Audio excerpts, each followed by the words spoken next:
Good evening. Thank you, Chairman. My name is Nicole Collier. I'm the current representative for House District 95, and I want to raise a few things with you in regards to the map that was filed in the House. I don't know, do I register? I'm opposed to the map? No. Okay. This is, you're all members Okay. of the House represent. We're just giving you opportunity to talk to the committee, and we just want to hear from you so you have the input here for this committee. Okay. Well, thank you so much. I would like to reiterate, I sent a letter with one of my colleagues, Representative Chairman Rafian Shia, asking for additional time to consider the map that was filed on September 30th. I believe it was September 30th is what was made public. It's unfortunate that it feels like it was rushed for people of the public, for the public to provide their input and comment, and then to have the deadline cut off 24 hours ahead of time.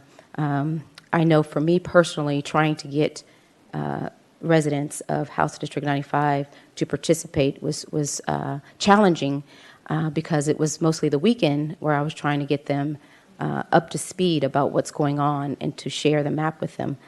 So I would ask for additional time and consideration for the public to actually be able to consider the map and then the amendments even.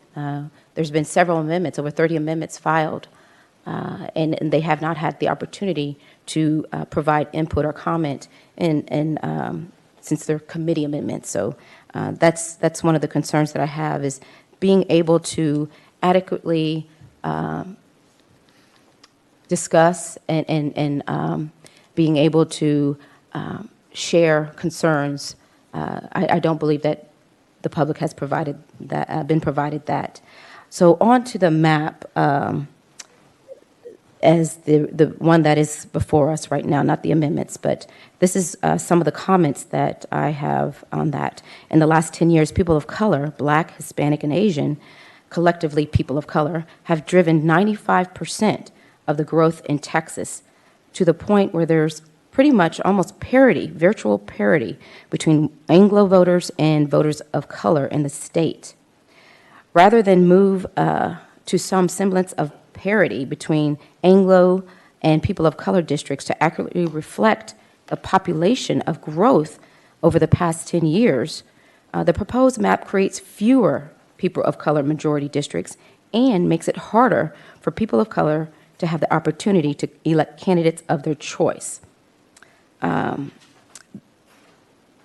This proposed map, the House plan, lowers the number of people of color districts and increases the number of Anglo districts.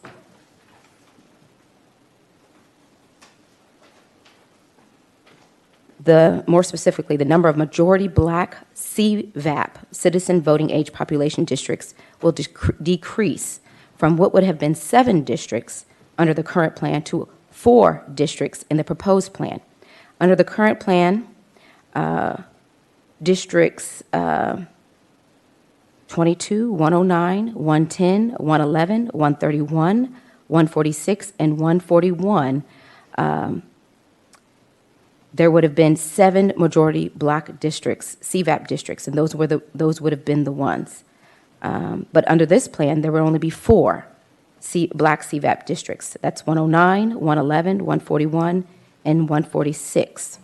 The number of majority Hispanic CVAP districts will decrease as well, from what would have been 33 under the current plan to 30 under the proposed plan.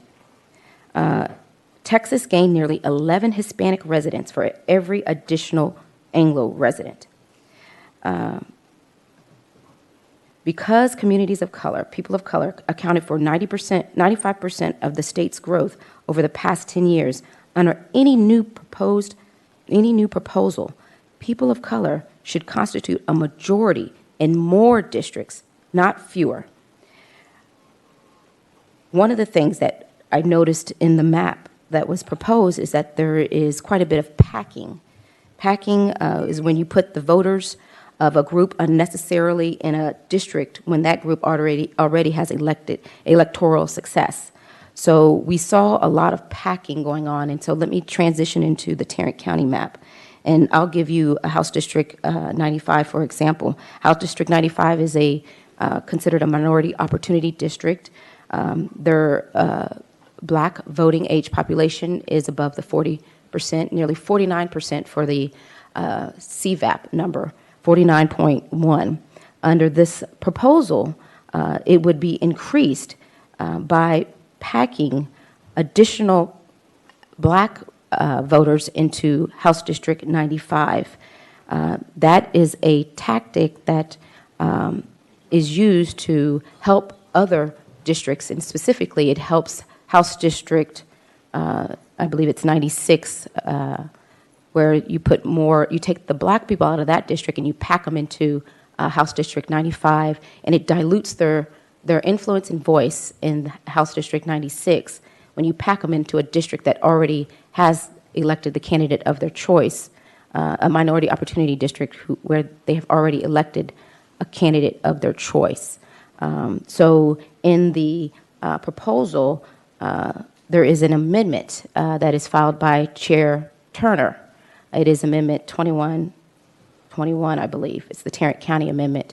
I do support that amendment and ask that you give it favorable consideration. The map that's under consideration now does remove 2 districts that are in House District 95 that have experienced tremendous communication. It's Precinct 1437 and 1150 that was removed and taken out of House District 95 and placed into 2 separate districts. But the amendment by Chair Turner does restore those, and it unpacks the packing that was done by adding additional 10,000 voters. Now, the thing about House District 95 is that it met the deviation. There was no reason to change it. It was under the population, all the numbers, even the minority opportunity, the CVAP numbers were within line to preserve that district. So there's no reason to alter or change House District 95. So I am asking that you give favorable consideration to the Turner Amendment, House 2121. And I do want to thank Chairs Goldman and Guerin for being receptive to my concerns that I raised. They were very quick in responding, and so I do appreciate you taking the time to listen and file an amendment to your amendment that removes House District 95. So thank you so much to Chair Guerin and Chair Goldman for your consideration and professionalism in that regard. But the packing is an issue into this map for all of them, for all these districts that I raised, and we need to make sure that these voters have the opportunity to elect the candidate of their choice, and that the communities are not cracked, like what Representative Beckley talked about. And I'm happy to work with any member if they have any concerns or questions about how the map impacts people of color in Texas. Thank you. Any questions, Chair Turner? Thank you, Mr. Chairman. Chair Collier, thank you very much for taking time to visit with us tonight. I had a few questions, and thanks for mentioning the amendment. It's the amendment that you and Representative Romero and I worked on several weeks ago, and we submitted to the committee as an agreed-to plan that would preserve all of the protected districts in Tarrant County. And so I hope the committee will give that favorable consideration. But with respect to District 95 in particular, your district, you are in fact just 0.3% below the ideal population right now. Is that right? That is correct. So there's literally no reason whatsoever to change a single boundary anywhere in your district. None whatsoever. Right. And you mentioned packing, and you right now, your district now and has for some time performed as a district where African American voters have the opportunity to elect the candidate of their choice. In fact, African American voters control the outcome of elections in your district, That's correct. and have going back many, many decades. That is correct. So there's no reason to add more African-American voters into your district unless the goal is to actually pack and dilute the voting strength in surrounding districts. Is that Absolutely, that is correct. okay? And we saw in district, you mentioned District 96, and I saw that there was several thousand, I think 10,000. 10,000 residents added from that district into District 95. District 96 is a changing district. It's becoming increasingly diverse, and as a result has become increasingly competitive politically, where it is on the verge of becoming a coalition district. But this packing would undo that progress, would it not? That's right. Okay.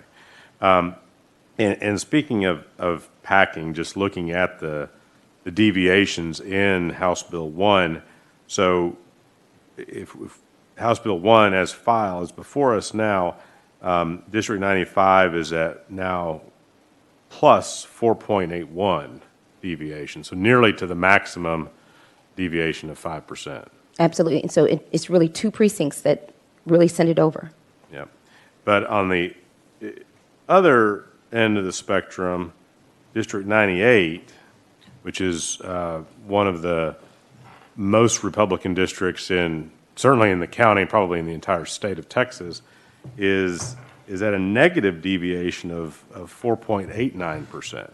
So what does it say when we see heavily Anglo-Republican districts being underpopulated nearly to the minimum deviation, and majority-minority districts being overpopulated nearly to the maximum deviation? It's a packing. That's what it shows. It shows the packing into the district where there's a majority of people of color.